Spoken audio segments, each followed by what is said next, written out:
So, for your first video of homework, we talked about in class today some of the changes that are going to be happening in our classroom. And this is going to be something totally new, not only for you, but also for me. I've never done this before. I've done it in a small scale. For example, when I'm gone for meetings and things, I will do recordings of my lessons so that my students still get lecture and don't have to struggle through homework on their own. I'm taking that, though, to the next level this year, and I'm going to do my best to keep students from struggling through homework at all. As long as they're using time wisely, they should be able to get all the attention that they need from me in order to be successful. So what we're doing this year is we're going to be flipping the classroom. Okay, so before I get too detailed into what exactly it's going to entail, I am going to show you a couple of videos.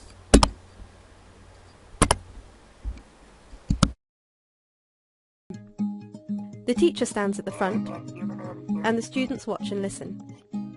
You'll recognize this because it's probably how you were taught, and how your parents were taught before you. But there are a lot of problems with this approach to teaching. You see, not all students learn at the same speed, so some get left behind. And while some students learn better by listening, others may learn better by doing. This means that teachers can't always do the best job they can, but there is another way. The flipped classroom addresses these problems and makes learning more personal. First, the teacher makes a video that delivers the content they'd usually teach in class. Then they share it online with students who can watch it before the next lesson. This leaves the teacher free to spend class time leading activities that help students apply the knowledge. Students can rewind and re-watch a video as many times as they like and come back to class with questions for the teacher. So keeping up with the class is no longer an issue. Students can access the video at any time using mobile devices, giving them the ability to learn more independently. Instead of sitting and listening, students can spend class time applying knowledge in more practical ways. And teachers are free to spend their time working with students and giving them individual support and attention. The flipped classroom model is already making a difference to students and teachers worldwide, so get involved. Discover more at flippedinstitute.org and become part of the movement.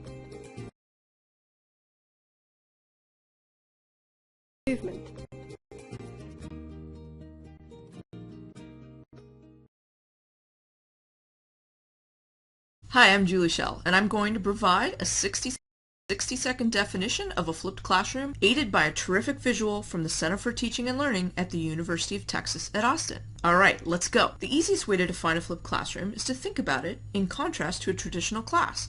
In a traditional class, students usually get first exposure to course content inside the classroom via direct instruction from their teachers. For example, the first time they hear about the Pythagorean theorem happens during class time. In a flipped class, that first exposure to content happens before the class meets. Students prepare for class time by doing some kind of coverage activity. For example, by watching a lecture video created by their teacher or created by someone else, or by completing a reading assignment. During class, students work on applying the key concepts or ideas they covered in their out-of-class work. They interact with their peers and their instructors during class time. The cycle completes when, after class, students use that feedback gained during class time to further their learning by reviewing concepts they found difficult, confusing, or interesting. Streaming throughout the entire process are the learning goals, the big picture ideas regarding what students should know and be able to do with the particular content being studied. And that's the flipped classroom in 60 seconds.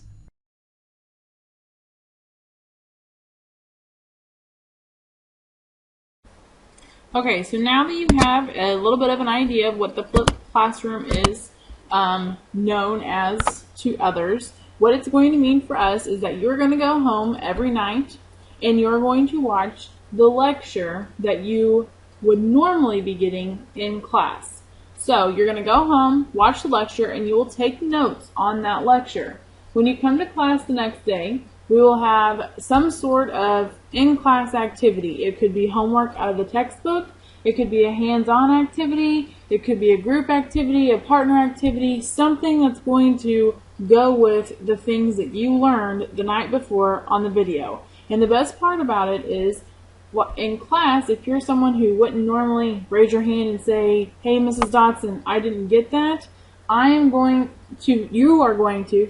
will have the opportunity to rewind and re-listen to anything in the lecture that you need to as many times as you need to. Is this mandatory? Well, let me just tell you, yes.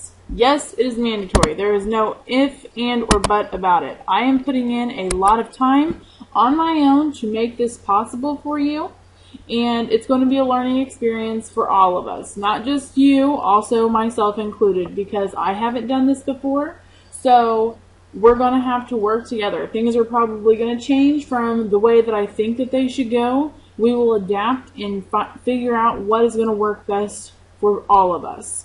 So, you may have questions like, what if I can't go home and watch the lecture because I don't have internet access?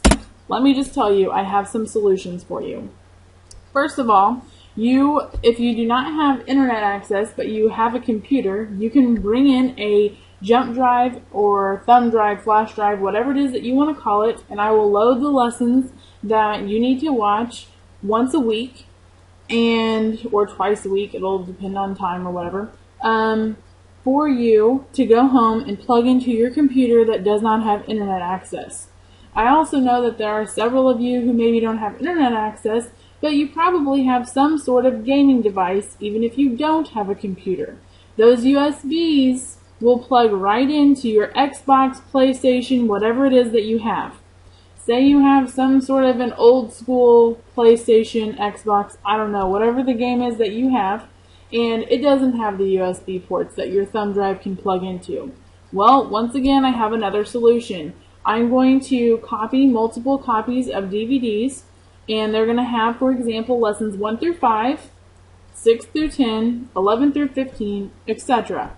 So if you're somebody who you do not have internet access, you don't have a computer, you don't have a gaming system at home, you have nothing available to you to watch the lectures, then you will be able to check out a DVD. Okay, if you have a DVD player, even just a standard DVD player will play the DVD.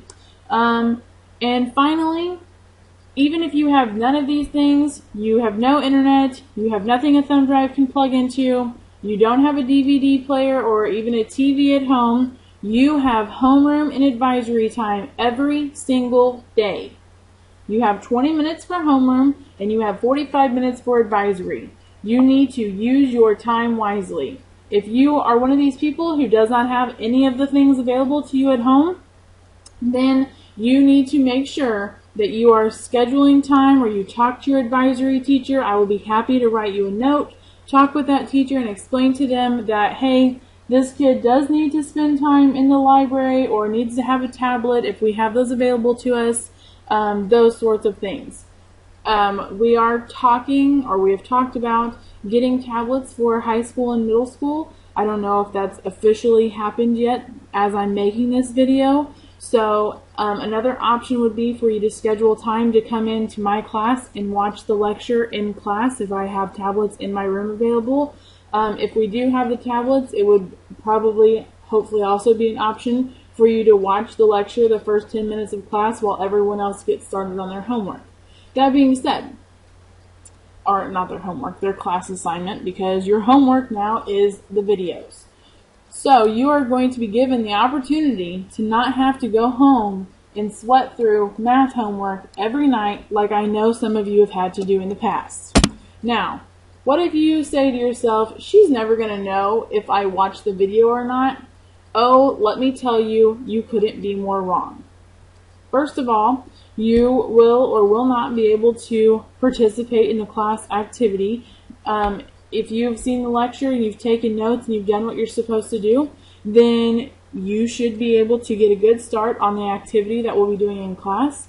If we have class discussion based on the video before and you're not participating, that will be a good indicator to me as well. And finally, your composition notebook. Please excuse the fact that I did not spell your, I spelled you, okay? Your composition notebook, which is this year's Algebra 1 life support.